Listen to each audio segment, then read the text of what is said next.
Jadi intinya akuntansi itu cuma CCTV-nya perusahaan. Kalau misalnya pakai Excel tuh kita harus tahu rumusnya dulu nggak sih? Otomatis sebagai akuntan tuh harus punya nilai lebih.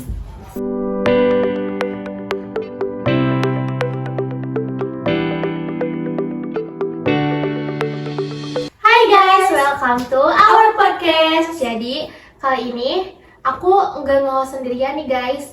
BTW kenalin ya, nama aku Reisha dan di sini ada temen aku Asyifa Rizky. Ya, jadi kita lagi ngundang tamu kita ya.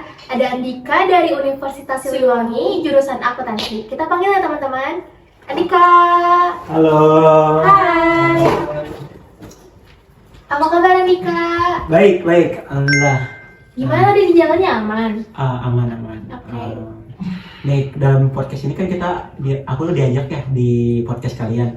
Ini kita mau bahas apa? Transformasi digital ya? Iya. Heeh. Transformasi di era digital. Transformasi di era digital. Iya. Tapi by the way teman-teman, kita harus lihat CV-nya Andika dulu nih. Jadi aku salfok banget nih sama pendidikan kamu. Kemarin SMK kamu dari SMK 2 PGRI ya? Di Iya. jurusan akuntansi. Iya, tepatnya di Cibinong. Oh, di Cibinong. Aku bukan asli Tasikmalaya ya. Aku kuliah di Universitas Siliwangi itu jalur TBK. Nah, aku tuh ngambil jurusan akuntansi sendiri itu bukan karena kemauan aku sendiri, karena keterpaksaan orang tua. Sebenarnya orang tua tuh lebih support ke aku tuh waktu itu sempat gagal move on masuk SMA negeri dan memutuskan kuliah di SMA swasta, tapi yang kualitasnya bagus. Tapi orang tua tuh malah masuk akuntansi aja, katanya peminat kerjanya gede. BTW kalian juga di Universitas Siliwangi? Iya, kebetulan kita di Universitas Siliwangi juga. Untuk jurusannya apa? Akuntansi. Oh, Tapi sama kita berarti. baru Oh, baru baru mulai mulai. tahu akuntansi. Oh, Iya. jadi kalian berarti baru mulai SMA-nya apa SMK kalian deh? Aku SMA. SMA Iya, kita semua? SMA. Oh, berarti kalian tuh ada yang minjur kah IPS atau IPA yang? IPA ya, kita IPA sih. Kita Oh, linjur. IPA. Kita linjur. linjur. Wah, kalian keren sih. Agak berat kalau untuk memulai di era sekarang. Apalagi kalau kalian bahas tentang akunting sendiri ya. Itu akunting apa yang kalian pertama kali bayangin tuh waktu kalian kuliah tuh? Pikir apa sih kalian kok bisa ngambil akunting? Coba dari siapa? Dari Echa dulu, Echa. Menurut aku akuntansi itu perhitungannya Syifa ya? Oh, perhitungan. Iya. Hmm. Tapi menurut kamu sendiri akunting itu apa sih? Biasanya kalau akunting tuh menurut aku tuh pasti berkelilingan seputar ini. Kalau ngitung duit, ngelaporin duit, dan ngasih ke perusahaan duit. Jadi intinya akuntansi itu cuma CCTV-nya perusahaan. Jadi manusia yang bentuk CCTV, dokumen-dokumennya semuanya dikumpulin pada akunting, diinput. Nah, terus kalau ngangkat transformasi digital sendiri temanya ya, itu tuh akunting itu kalau masih di era sekarang tuh masih bisa nggak kalau menurut kalian? Masih bisa sih. Masih menurut bisa. kita. Tapi kalau dari nilai akuntingnya masih akunting kuno, itu tuh masih kurang bisa mengangkat pada di era digitalisasi. Kenapa? Karena kalau kalian tahu ya, sekarang udah banyak ya yang website Iya. ya udah banyak. Minimal lah kalau kalian masuk dunia akunting, itu kalian tuh paham yang namanya Excel dulu. Excel. Kadang tuh anak-anak SMA, anak-anak SMK tuh kadang susah ngapalin Excel udah ya. Iya bener banget.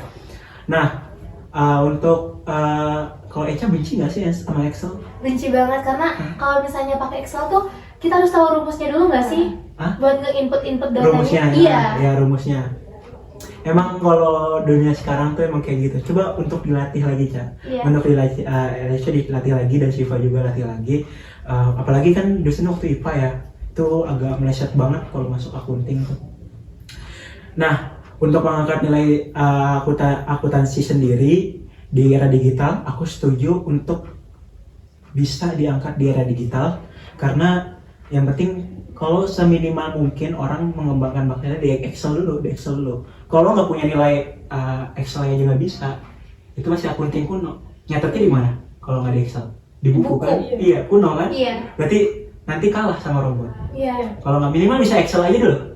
Nah, kalau yang di CV aku tuh aku nyantumin salah satu aku tuh juga pencetus bimbel online. bimbel online dan offline. Itu aku punya website sendiri.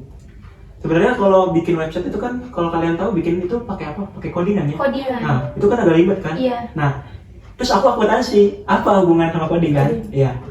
Itu aku sebenarnya otodidak. Untuk karena apa? Kalau emang hanya sebatas akunting aja di daerah digitalisasi, itu jarang perusahaan, masih banyak sih, cuman nggak ada value-nya, nggak ada nilai yang bagusnya. Jadi otomatis sebagai akuntan tuh harus punya nilai lebih. Entah itu dari bisa Excel, entah itu yang lain-lain, dan masih banyak lain lah tentang akuntansi itu yang berkaitan dengan era digital. Apalagi kan sekarang ada yang namanya hacker atau hacker. Tahu. Kalau hacker tuh apa menurut Eca? Yang suka nyadap. Ya, ya suka nyadap. Iya. Ya suka nyadap benar. Yang kadang kita tahu ya, ada yang pernah dengar password administrasi negara di hacker Iya, aku pernah dengar. yang Bejorka ya, Bejorka, Iya. itulah. Ya itu salah satu efek digitalisasi. Jadi emang apakah aman data akunting ketika tidak disesuaikan dengan zaman? Ya, aman nggak? Nggak aman sih. kan, makan jebol kan. Nah, data itu kan ketika di save, apalagi kan kalau kita masih pencatatan akunting kuno, yang ada apa? Lembaran kertas makin tinggi, makin banyak hutan yang dibabat, Iya. pencemaran lingkungan Iya. kan. Makanya ada namanya digitalisasi akunting, yang mana untuk mempermudah pencatatan ini disimpan dalam data. Nah, tapi kalau hanya sebatas Excel saja, misalkan basicnya Excel dulu aja. Kalau sebatas Excel saja, nanti nyimpen datanya ini kalau nggak punya kemampuan untuk coding lebih, itu bakal aman nggak? Enggak Sih ya kan.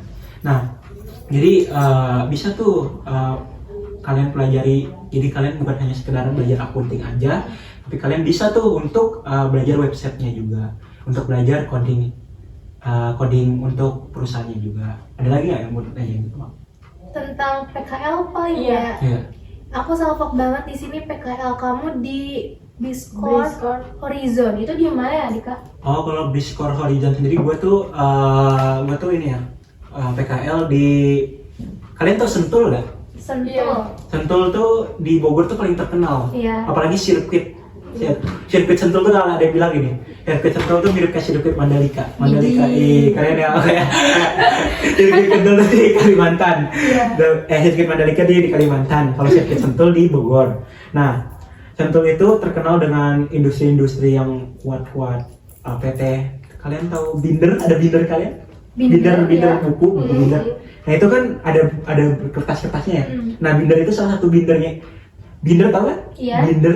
Nah, itu bindernya itu perusahaannya ada di Bogor. Oh iya. Iya. Nah, rata-rata sekolah aku itu sekolah gua tuh banyak yang PKL di binder. Nah, kalau aku sendiri PKL di Discord Horizon. Di Discord Horizon ini banyak banget cerita pengalaman tentang PKL aku. Discord Horizon ini salah satu, kalian tahu Indomie? Indomie. Nah, Mie kita semua. Nah, mie kita semua. Dan Indomie mie kita semua. Nah, Indomie ini salah satu bumbunya diproduksi itu di PT Discord Horizon ini. Oh. Iya. Jadi Discord Horizon ini PT yang dipunyai oleh Pak Januar Darmawan. Jadi itu salah satu pengusaha tersukses di Bogor. Jadi dia punya, kalau bisa dibilang panti asuhan nggak boleh, dibilang panti asuhan elit, panti jomponya elit. Jadi kita nggak boleh nyebut namanya panti jompo elit, tapi kita nyebutnya di sana ada yang namanya rukun hotel atau rukun living room. Jadi rukun tempat tinggalnya buat para lansia.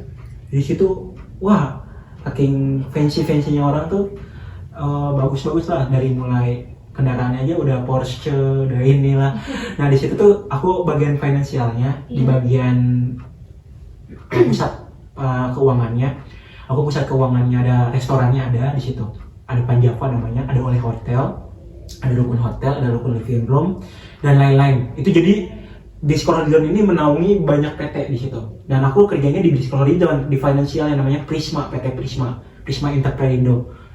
Nanti kalau ada data-datanya aku bakal kasih kok ke kalian untuk tampilin ke podcast kalian. Oke. Nah, Oke. untuk PKL itu berapa lama sih? Untuk PKL aku tuh biasanya, aku tuh sebenarnya PKL 3 bulan. Iya.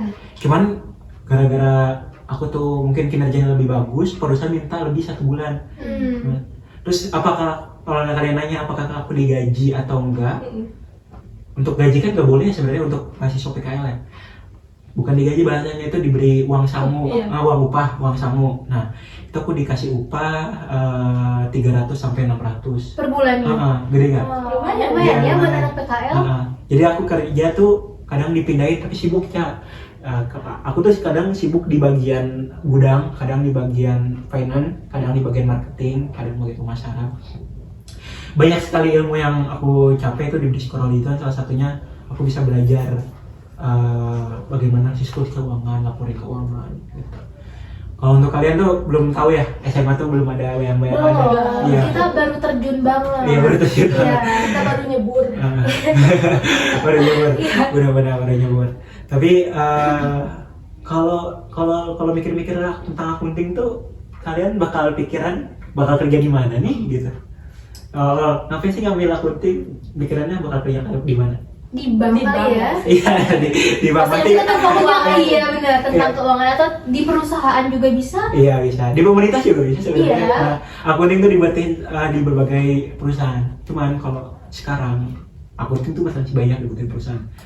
Tapi kalau orang akuntingnya itu masih kuno, akunting masih kuno tuh definisi akunting kuno tuh yang masih hanya belajar akunting pasti belajarnya neraca saldo, jurnal umum, kayak gitu. Hanya gitu-gitu doang, sampai laporan keuangan, jurnal penutup dan lain-lain. Mutlak hanya itu, nggak punya value lebih, nggak bakal bisa ngembangin ke perusahaan, nggak bakal bisa masuk. Ada yang bilang kayak gini, kita agak out of topic ya. Ada yang bilang kayak gini, pernah bilang kayak gini, kabur aja dulu tau. Iya. Kabur aja dulu kan salah satu ngindarin kerja di Indonesia ya. Katanya aku pengangguran banyak. Lowongan kerja di Jepang atau di luar negeri itu lebih ya. Banyak ya? Lebih banyak. Tapi faktanya bukan itu sebenarnya. Kalau di Jepang juga banyak yang nganggur kan. Buat apa, kalau logikanya gini, buat apa kita ngerekrut pegawai dari luar negeri, sedangkan negara Jepang aja buat pengangguran. Kabur aja dulu bukan solusi sebenarnya. Yang jadi solusi adalah ningkatin kompetensi skill. Jadi bukan misalnya, Eca sekarang kuliah di Unsil, bagian akuntansi, Siva juga bagian akuntansi, sekelas. Iya. Sekelas. Iya, kita sekelas. Iya. Nah, bukan hanya belajar akunting aja doang, tapi bisa lah disawinin sama belajar Excelnya, belajar komputernya, belajar tentang digitalisasi bisnis digital. Paling penting lah minimal bisa coding. Karena bisa coding tuh paling dasarnya. Sorry, kalau nanya, tapi coding itu susah Dik, bener nggak? Iya, benar susah banget Dik. Iya susah ya. Kalau gampangnya sekarang kan udah ada AI ya, banyak sekali. Manfaatin AI. Sekarang aku share dah, boleh nanti aku tampilin namanya Cloud AI. Itu Apa? Cloud AI. Cloud AI. Cloud AI itu bisa berguna buat kalian belajar coding. Jadi cukup gini aja. Tolong buatin codingan, misalnya kalian tolong buatin codingan tentang penjualan misalnya gitu. Nanti dibuatin sama dia, dibuatin codingannya. Terus habis itu ketika kalian dapat codingannya, kalian salin copy. Nah ketika kalian copy, kalian kalau di biasa laptop ada namanya notepad. Kalau notepad itu kayak bahasa, kalau di HP itu mirip kayak catatan gitu. Nah kalian Ctrl V atau paste, kalian paste ke notepad, terus kalian save. Nah save-nya bukan pakai namanya, kalian ganti pakai index.html. Nanti mungkin aku bakal share langkah-langkahnya. Tapi kalau nggak share juga nggak apa-apa, belajar sendiri aja ya. Karena takut banyak ininya ya, memorinya. Nah terus habis itu kalian ganti all file biar kebaca datanya. Terus habis itu masukin ke Netlify buat hosting. Mungkin bahasa hosting ini kalian nggak ngerti, buat ngasih rumah kayak ngasih rumah buat filenya. Terus input, drop filenya, terus udah jadi website kalian. Jadi Cepet ya? cepet banget. Iya, daripada kalian harus mikir harus HTML ini apa kodenya. Nah, kalau bahasa coding sendiri itu kan ibaratnya gini. Kalau misalnya aku tuh ngomong ke Eca, gue ngomong ke Eca nih Ca, pakai bahasa Jepang, Eca ngerti gak? Enggak. Nggak ngerti kan? Nah, ibaratnya kayak gitu komputer. Kalau kita pakai bahasa Indonesia, komputer juga bakal bisa ngerti. Komputer juga bakal bisa ngertinya sama bahasa pemrograman. Nah, bahasa pemrograman itu ada banyak. Salah satu yang aku hafal, JavaScript.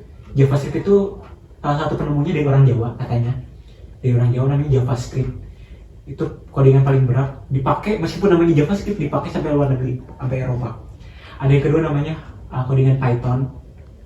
IPA pernah dengar codingan Python? Enggak sih. Nggak pernah dengar. Berarti kalau udah pernah dengar tuh ada codingan Python, terus ada yang namanya codingan HTML dan codingan lain-lain. Nah, itu tuh biasa digunakan perusahaan-perusahaan untuk ngoding. Nah, ini bahasa ibu misal di Indonesia aja ya, di berbagai daerah, contohnya di Tasikmalaya, pakai bahasanya apa? Sunda. Bahasa Sunda kan? Iya. Nah, apakah ketika aku di Bandung ngomong pakai bahasa Papua, ngerti? Enggak. Nggak ngerti kan? Sama aja kayak gitu. Ada Python nggak bakal bisa ngerti sama bahasa pemrograman HTML dan lain-lain. Jadi itu nggak. Jadi kita harus paham dulu bahasa mereka. Dan ketika pelajarin bahasa, apakah ketika aku belajar 1 hari bahasa Sunda sekarang, besok aku belajar bahasa Jawa bakal ngerti dua-duanya?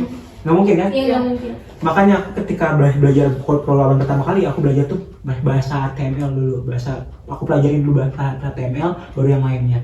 Jadi ketika misal pergi ke daerah lain, mau belajar bahasa Jawa, terus kalau mau belajar bahasa Jawa, tapi kamu ke Kalimantan, Cak, ada nggak bahasa Jawa? Nggak ada. Ada sih, paling bukan warga asli, ya Bukan kan? warlock. Bukan warlock Kalimantan kan. Jadi fokusin belajar satu bahasa dulu, bahasa pemrograman gitu. Nah, nanti dampaknya dampaknya panjang tuh ke perusahaan-perusahaan. Nah, jadi tuh aku salah satu penyetus bimbel. Dan bimbelnya itu bukan bimbel dari WA, kan bisa kan buka bimbel dari WA terus dikasih soal ya kadang. Nah, aku tuh sekarang promosi bimbelnya pakai website. Oke, Gitu. kita kasih tahu bimbelnya apa? Oh ya boleh, nanti kita tampilin ya. Oh, ya. Ada lagi nggak? Kita paling bacain penghargaan yang Dika dapat ya. Iya. Yang pertama tuh ada Ketua Sekbid Kebahasaan di SMK. Iya. Lalu ada yang kedua Pembina Olimpiade Matematika SMP. Widih. Masih Terus SMK ada udah. pencetus bimbel di Kedu Learning Center. Center. Terus juga ada penghargaan Lintas. lintas budaya. Itu lintas budaya itu salah satu penghargaan terbaik aku tahu. Oh, Ya. keren. Jadi gini. Jadi penghargaan lintas budaya itu beasiswa aku ke Jepang. Aku sebenarnya kalau emang dibolehin orang tua, dibolehin sama orang tua. Kenapa nih? Kalau aku dibolehin sama orang tua tuh aku sebenarnya pengen banget kuliah di Jepang. Aku ada penghargaan. Pernah pertukaran pelajar juga ke Jepang? Pernah aku waktu ketukaran pelajar di Yokohama University. Kalau ada dokumennya aku tampilin ke podcastnya, ya. Nanti ada Itu waktu kelas berapa? Waktu kelas 2 SMK aku. Berapa Ketukaran bulan? pelajar sebulan. Oh, sebulan, guys. Sebulan nggak lama. Nggak mau rugi kayaknya. Nggak mau rugi juga. Karena aku di BN sekolah juga itu. Lintas budaya ini aku salah satu penghargaan Jepang, disuruh kuliah di Yokohama University lintas budaya. Di situ aku dikasih beasiswa sastra. Ya, jadi beasiswa sastra ini, jadi aku kurang minat sama bahasa Jepang. Sebenarnya aku nggak mau ngambil. Kenapa tuh? Karena emang kurang minat sama kebahasaan. Oh. Nah, karena bahasa Jepang itu lumayan susah. Tadi aku juga ada salah satunya apa namanya? Ini ya. Pembimbing pendidikan matematika ya. Iya. Nah, pendidikan matematika itu sebenarnya aku ikut tes. Aku juga sering tuh, aku sering banget ngikutin kejuaraan, salah satunya di Universitas Wijaya. Iya, di Universitas Wijaya tuh aku dapat olimpiade medali perak ya di Olimpiade Matematika. Dan salah satu yang paling terkenal itu di LKS Jabar. Oh iya, juara 2 ya. Iya, juara 2 di LKS Jabar. 2023. Banyak banget, sumpah aku kayak speechless gitu deh kelihatnya. Apa? Penghargaan kamu banyak banget. Oh iya. Iya, nggak apa. Kalau emang kalau emang penghargaan kan kita masih muda ya, banyakin penghargaan aja buat karena makin banyak kompetensi yang diraih ya, makin banyak kompetensi diraih itu makin gampang nyari kerjanya kan. Iya, gitu. benar. Iya. Soalnya skill kan yang dicari. Iya, skill yang Iya, dipakai. benar. Tapi nggak ini juga ya, jadi bukan patokannya bukan ranking. Biasanya kan orang bilang, wah orang dapat ranking bakal pinter. Benar. kan? Benar banget, Gi. Iya. Kasih mereka motivasi dong buat sebelum kita nutup podcast kali ini. Oh, sebenarnya gini. Yang motivasi aku tuh cuma satu. Ya, belajarlah ketika kalian butuh, jangan pernah belajar ketika kalian disuruh. Iya. Ya. Jadi kalau kalian semata-mata kalian belajar kuliah karena disuruh, mending gak usah kuliah. Iya. Atau kalian ketika SMA, ketika kalian disuruh, kalian mendingan gak usah SMA gitu. Sebenarnya belajar tuh bukan harus formal kayak SMA, SD, SMP. Kadang ada orang yang lebih ngundang guru ke rumah ya. Lebih salah satunya siapa ya? Ada homeless, salah satu homeless di luar negeri, dia pendiri apa gitu, lupa saya. Dia belajar di pendidikan non formal, dia di direktur dia dapat ilmunya. Akhirnya apa? Dia punya perusahaan sendiri. Jadi nggak perlu belajar SMA tuh sebenarnya, nggak perlu kalau kalian nggak dapat ilmunya. Belajar karena butuh, bukan karena disuruh. Iya, Dengerin teman-teman. Iya. Oke, baik, terima kasih Dika udah datang dan mampir-mampir. waktunya. Iya, udah ngobrol-ngobrol sama kita. Iya. Kita tutup ya. Iya. Terima kasih. Bye. Bye.